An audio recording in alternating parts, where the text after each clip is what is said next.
You're watching the News Channel 15 Highlight Zone with Glenn Marini. Sports coverage you can count on with the Highlight Zone starts now.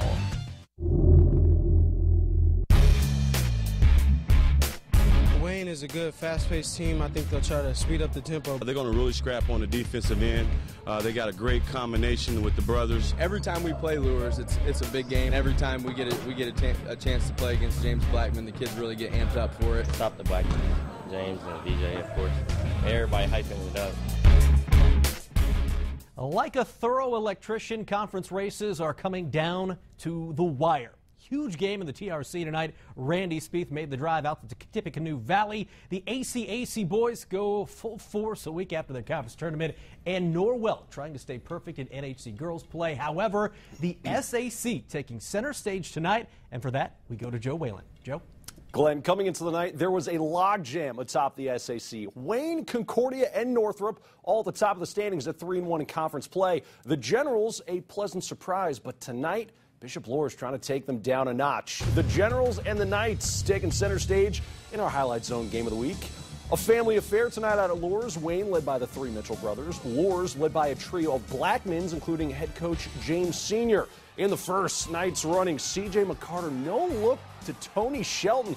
Pretty, but points were hard to come by early.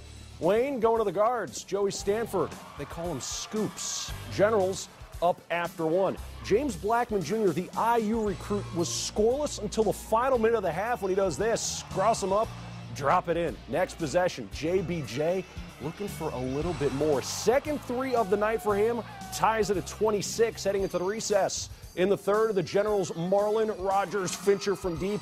You better be a gamer if you get all three names on the roster. But just before the end of the quarter, Blackman playing beat the buzzer. We're tied again. It's 40 all. Heading to the fourth. Big night coming from one of the Mitchells. It was Levi. Muscles this one inside for the deuce, but the Knights not going away on their home court. VJ Blackman, space is dangerous with this kid. Give him three right there, and then it's back to Big Bro. James finishes it off, hooping the harm. Luers laughs last, 64-55. I mean, the difference was our intensity. We picked it up a lot. They were trying to slow it down on us, and we're a fast-paced team, so we wanted to pick up the tempo, and we got 10 last points. And being a scorer, guys are going to try to double-team you and stuff like that, but when they do that, I just look for my teammates because they're wide open, and they were scoring in first half, and they couldn't double me in second. Luers plays at Muncie Burrs tomorrow, but it is at Northside next Friday. Wayne is at Homestead on Tuesday and hosts Concordia next Friday night. Great effort tonight by the Generals. They really made the Knights work for everything, especially James Blackman Jr. I went to Muncie Burrs. Luers is at Muncie Burrs tomorrow. They've never seen anything like James Blackman Jr., I can tell you that. Hey, coming up, Northrop coming in tied with Wayne and Concordia atop those SAC standings at 3-1. Bruins hosting Bishop Dwenger early on. That's Ryan Christman with the bucket, and then Brady Eifert. He's got some talent in that family. Pops the three. He had 20. Dwenger up by 5 early, but yeah, then it's time for the Scotts. Bryson Scott, the future Boilermaker with the fast break lay-in. He had 17 points in this one. And then how about Lowell Griggs, the bespectacled one, gets the bucket there. Bruins up by 5 after 1 in the second. It's time for the future Sycamore to do his work. Brenton Scott with the bucket and one. Northrop, a big win over Dwenger, 80-42. Concordia trying to stay with just that one loss in conference. Cadets hosting Snyder. It was a pink out at the cage. Early on, DJ McCall gets the crowd going early with the jam. McCall had 13 to lead the Cadets. Snyder running early. Leander Williams to Stephen Halstead, channeling his inner Reggie Hearn, and then it's Williams channeling his inner J.R. Sims. Williams had 22. Snyder looking good there. Brian Grimeau.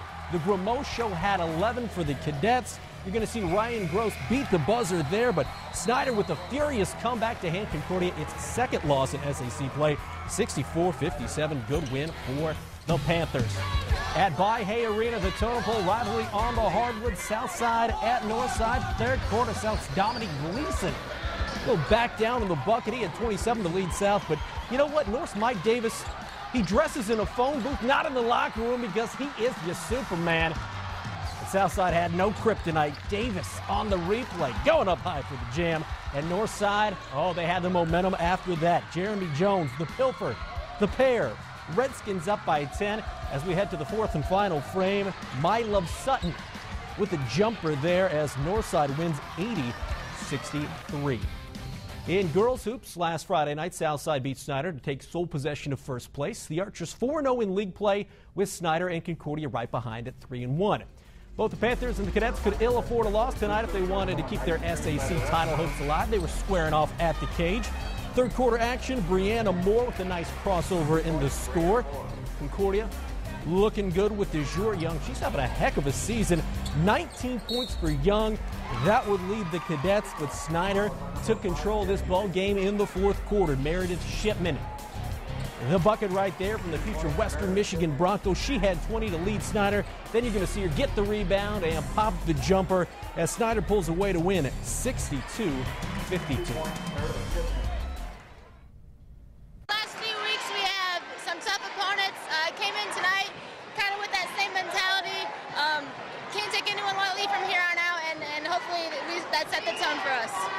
Snyder hosts DeKalb Tuesday and is at Dwenger next Friday. Concordia doesn't play again until next Friday at Wayne.